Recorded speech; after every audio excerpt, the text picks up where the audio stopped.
आधुनिक युग में हर इंसान करियर के साथ अपने लिए घर का सपना ज़रूर संजो कर रखता है। ऐसे में लोग अब अपना घर वास्तु शास्त्र के अनुसार ही बनाने की कोशिश कर रहे हैं।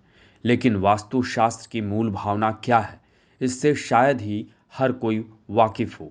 The Hindu today London vastu शास्त्र की नई प्रस्तुति में आपको संक्षेप में वास्तु शास्त्र के बारे में सही और सटीक जानकारी देने जा रहा है।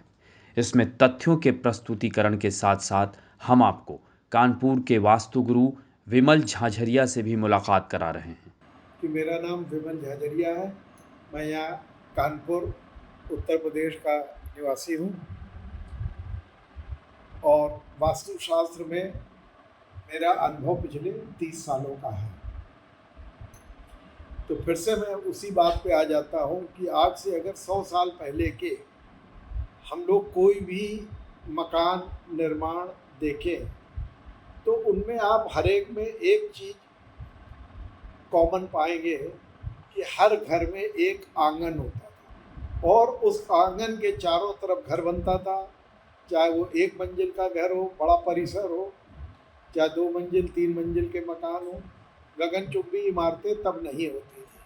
बड़े बड़े महल देख लीजिए, किले देख लीजिए, हम लोग तो बहुत सी जगह जाके देखते हैं कि सैकड़ों साल पुराने जो किले बने हुए हैं वो उनका आधार क्या था, वो क्यों अभी तक टिके हुए हैं। क्या आपको लगता है क्या क्या बेसिक चीज फॉलो करना चाहिए, आग्नेय कोण या फिर ऐसी जगह जहाँ भगवान का है? ये दो चीजें क्या हमको विशेष ध्यान रखना चाहिए, कहाँ होंगी? नहीं, सिर्फ 2 चीज़ों से काम नहीं होता। अच्छा, लेकिन कुछ चीज़ों से ज़रूर होता है। जी। जैसे फ्लैट वगैरह तो अपनी जगह हैं, लेकिन अगर आपको कोई भूमि खरीद के और उस पर अपना मकान भवन बनाना है तो समतल भूमि सर्वश्रेष्ठ होती है। अच्छा। और अगर ढालदार जमीन है तो उसका ढाल उत्तर की तरफ या पूरब की तरफ ही होना चाहिए। दक्षिण का ढाल और पश्चिम का ढाल नुकसानदेह होता है। एक बात अब हम लोग समझ के चलते हैं कि समतल जमीन ले ली, ढाल भी उत्तर या पूर्व की तरफ है। अब उसके दक्षिण पश्चिम कोने पे जमीन के भूमि के घर बनेगा और उसके अंदर उत्तर दिशा और पूरब दिशा में अंदर आने के द्वार रखे जाएंगे। फिर बाकी चीज़ें जो उसके अंदर व्यवस्था है वो उस ढंग से किसी भी वास्तुशास्त्री से प्लान की जा सकती है। लेकिन अब दक्षिण मुखी अगर कोई रास्ता ही है और उसी के सामने उसको घर बनाना है, तब क्या वैकल्पिक व्यवस्था हो सकती है? हाँ, देखिए ये विषय फिर लंबा हो जाएगा। हाँ, लेकिन मोटा मोटा हाँ, मैं बता रहा हूँ कि लंदन में मैं गया था जब पहली बार गया जी, तो मैं अपने भाषण में ये बोला वहाँ लेक्चर में कि भाई दक्षिण मुखी अच्छे नहीं होते, ये नहीं होते, वो नहीं होते। तो जिन्होंने मेरा भाषण वहाँ पे ऑर्गेनाइज किया था मिस्टर मेहरोत्रा ने, बहुत बड़े वो शिपिंग टाइकून थे जी, आज भी हैं। तो बोले आइए घर पे डिनर के लिए चले। गए। वो उस दिन 2001 में वो घर सिर्फ 104 साल पुराना था। बड़ा शानदार घर, दक्षिण मुखी था।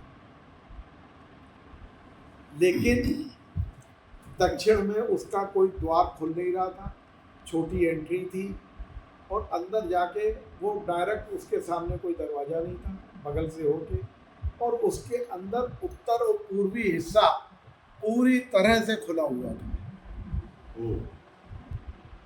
तो सिर्फ दक्षिण में होने से फर्क नहीं पड़ा क्योंकि ऊर्जा उनकी क्षय नहीं हो रही थी, वहाँ से लॉस नहीं हो रही थी। और उत्तर और पूर्व जो खुला हुआ था, ढाल भी वैसा ही था। तो वहाँ पे जो है वो परम आनंद से रह रहे थे। और उस समय 2001 में उनको रहते हुए वहाँ पे लगभग 12 साल हो गए थे। तो मैंने कहा ये बताइए कि जिसने आपने खरीदा वो बेच के क्यों गया? बोले साहब इस समय वो जापान में यूके का एम्बेसडर है। तो यानी प्रगति पे गया ना, और ये भी प्रगति कर रहा है। तो दक्षिण में है तो उसको फिर बनाने का तरीका देखा जाता है कि कैसे बनाया जाए। ओपनिंग उसकी दक्षिण की तरफ ना हो, ओपनिंग उसकी उत्तर की तरफ ज़्यादा हो। लेकिन जिनके पास कोई और दूसरा विकल्प नहीं है, वो ओपनिंग उनको दक्षिण ही रखनी है, तो फिर कोई हाँ, हो जाते हैं, उसके विकल्प हो जाते हैं। अच्छा हो जाता तो है। पर्दे वगैरह से ढक के रखे हैं, दरवाज़ा खोला बंद कर लिया, और उत्तर की तरफ अगर कोई दरवाज़ा है तो उसको ज़्यादा देर खुला रखें, उधर इस्तेमाल करें उसको। क्या आपको लगता है कि जो वास्तुशास्त्र हमारा बनाया हुआ है, भारत भारत का बनाया हुआ है या भारतीय सभ्यता का बनाया हुआ है, वेद और इन सब, इसको क्या विदेशी भी इसको फॉलो करने लगे हैं क्या? या वो पहले से इससे वाकिफ है? आपके हिसाब से वेदों की आयु क्या होनी चाहिए? हम लोग मान के चलते हैं लगभग 5 लाख वर्ष पूर्व, और ज्यादा ही है। ठीक है कि नहीं? तो 5 लाख वर्ष पूर्व सभ्यता कहाँ थी और क्या थी? सही है। हर जगह तो प्रमाण मिल रहा है कि यहाँ हिंदू थे। इंडोनेशिया चले जाइए, वहाँ मिल रहा है, साउथ अमेरिका चले जाइए, वहाँ मिल रहा है, रेगिस्तान में चले जाइए, वहाँ पे भी हिंदुत्व के प्रमाण मिल रहे हैं। तो जी। इसका मतलब विदेशी कोई था ही नहीं। हम्म, जो जहाँ जहाँ फैले हुए थे हम्म, वो इन सिद्धांतों के आधार पर अपना घर बनाकर सुख और शांति से जीवन व्यतीत करते थे। मैंने अभी आपको लंदन का उदाहरण जी दिया। जी। तो ऐसे ही मैंने जहाँ पे भी पुराने शहर हैं, रोम में मैंने देखा है वास्तु पे आधारित घर। अच्छा, पानी ये माना जाता है कि अब तो बोरिंग हो रही है हर घर में, तो पानी का स्थान कहाँ से पानी का दोहन होना चाहिए, कहाँ पर बोरिंग की जानी चाहिए? बहुत सारे कन्फ्यूजन्स भी हैं, और लोग उसका, जैसे मान लीजिए उत्तर पूर्व में होना है, उत्तर पूर्व में नहीं है तो पश्चिम में कर लीजिए, कहीं और कर लीजिए। क्या आपका मानना है कि पानी का स्थान जहाँ होना चाहिए वहीं होना चाहिए? अभी मैंने आपको थोड़ी देर पहले जब हम लोग बात कर रहे थे, जी और मैंने ये कहा कि 91 में जब हम गुरुजी से मिले थे जी तो मेरे पास 500 रुपया भी उनको देने के लिए नहीं था। उसका कारण, हमने अपने घर में, इसी घर में जहाँ पे हैं हम, इसमें हमने 1979 में पानी अच्छा मिले उसके लिए एक बोरिंग करा ली थी। वास्तुशास्त्र का कोई ज्ञान नहीं था, अपनी सुविधा से बोरिंग करा ली, और वो बोरिंग हमने कराई जो सबसे गलत स्थान होता है वास्तु के हिसाब से, साउथ वेस्ट यानी दक्षिण पश्चिम। और 10 साल में उसने हमारा ऐसा दोहन करके और सड़क पे नहीं खड़ा किया, बाकी कोई कसर नहीं छोड़ी। और जब वास्तु सीखा तब उसको बोरिंग को ठीक किया, नई जगह कराई, नई जगह यानी उत्तर पूर्व की। तो उत्तर पूर्व की बोरिंग सर्वश्रेष्ठ होती है। इसके अलावा जगह नहीं हो तो उत्तर में करा लें, पूर्व में करा लें, और कहीं नहीं कराएं। अब हम लोग जब वास्तु आ गया, थोड़ा बहुत ज्ञान गुरुजी की कृपा से मिल गया, ऐसी ऐसी जगहों में, पहाड़ों वगैरह में, नहीं साहब यहाँ नहीं मिल रही, वहाँ नहीं, हम कहते हैं जहाँ मिल रही हो, वहाँ पानी मिल रहा हो, वहाँ बोरिंग कराओ। अरे साहब वो गलत, हमने को वो ठीक कर दें, वो ठीक कर दें। तो अब इसलिए बोरिंग कहीं भी अगर देख रेख में, निरीक्षण में कराई जाए तो उसको भी सही किया जा सकता है। धनंजय साहब, अब तो फ्लैट सिस्टम आ गया है, फ्लैट कल्चर है, हाँ, पूरी पूरी दुनिया में यही सिस्टम है, हिंदुस्तान में और बढ़ता जा रहा है। कानपुर में भी 20-25 सालों में उसमें काफ़ी इजाफा हुआ है। तो क्या फ्लैट जो बिल्डर है वो इन सब चीज़ों को फॉलो करके बिल्डिंग, बड़ी अट्टालिकाएं बना रहे हैं, या अभी भी आपको लगता है कि इस देखिए मैं मेथड- टाटा हाउसिंग का कंसल्टेंट था, जी और मैंने उनके साथ करीब 10 साल काम किया, हम्म, और उनके प्रोजेक्ट मैंने मालदीव से लेके और दिल्ली, कलकत्ता, बम्बई, चेन्नई, मद्रास, बेंगलोर, इंदौर, अहमदाबाद, बहुत जगह पे उनके, भुवनेश्वर प्रोजेक्ट किए।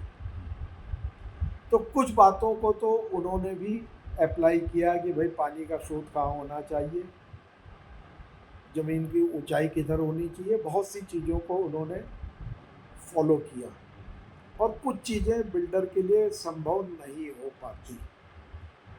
और सबसे बढ़िया चीज़ है, वो क्या चीज़ बनाने जा रहे हैं, बिल्डिंग, जिसमें वो क्या बनाएंगे, फ्लैट। नाम ही पहले ही फ्लैट है, यानी सब फ्लैट है। तो फिर उसके अंदर अलग से चार्जिंग वगैरह करके फ्लैट को भी एनर्जी के द्वारा युक्त कर देते हैं। जी जी। आपने अपने गुरु जी का स्वामी उदानंद सरस्वती जी का जिक्र किया, उनका थोड़ा सा पृष्ठभूमि भी हम जानना चाह रहे हैं। आप एक आश्रम भी चौबेपुर में बनाने की तैयारी कर रहे हैं, या कह लीजिए आप उसको वेलफेयर सेंटर है एक तरह का बनेगा वो, तो क्या उसमें कोई प्लानिंग अभी शुरू की है या अभी टाइम? पहले तो मैं थोड़ा गुरुजी के बारे में आपने पूछा बता दूं। गुरुजी ग्रेट हिमालयन योगी थे। हिमालय की गुफाओं में उनको सिद्धि मिली थी, और जो उन्होंने बताया वो गुफा वो थी जिसमें कभी श्रृंगी ऋषि जी तपस्या करते थे। श्रृंगी ऋषि जी के बारे में बहुत कम लोग जानते हैं, फिर भी एक दो लाइन बता देता हूँ कि रामचरितमानस में जब महाराज दशरथ को पुत्र नहीं हो रहे थे, तब वशिष्ठ ऋषि जी ने श्रृंगी ऋषि जी को बुलाया था, और ये श्रृंगी ऋषि जी एक प्रकार से दशरथ जी के दामाद भी थे, और उनके द्वारा ये पुत्र कामेष्टि यज्ञ संपन्न हुआ। तो ऐसी महान ऋषि की गुफा में उन्होंने गुरुजी ने तपस्या करके, और उनको एनलाइटनमेंट प्राप्त हुआ था। कार्तिक भगवान की इनकी सिद्धि थी, और ये जब भी कोई बात करते थे तो वशिष्ठ मुनि की, याज्ञवल्क्य ऋषि जी की, उसी काल की बात किया करते थे, लेकिन बहुत कम। उससे ज़्यादा बात करने से एक प्रकार से उनका अपना भेद उजागर होता था, जिसको कि वो नहीं चाहते थे। तो हिमालय में तपस्या के बाद वो फिर गुरु के आदेश पे ऋषिकेश में स्वामी शिवानंद जी उनके गुरु थे, उनके आदेश पे फिर वो नीचे मैदान में आए। काफ़ी टाइम तक वो फर्रुखाबाद रहे, कमालगंज रहे। फिर ये चौबेपुर के पास ख्वाजकीपुर गांव है, वहाँ पे आके गुरुजी रहे, और अपने अंतिम काल 2002 तक उन्होंने वहीं पे जीवन व्यतीत करके वहीं पे समाधि ली। सत्य, सनातन, संस्कृति, वैदिक साहित्य, पौराणिकता और प्राचीन सभ्यता से जुड़ी रोचक जानकारी प्राप्त करने के लिए द हिंदू टुडे चैनल को सब्सक्राइब और शेयर करें। और हाँ, नोटिफिकेशन के लिए कृपया बेल आइकॉन भी ज़रूर दबाएं।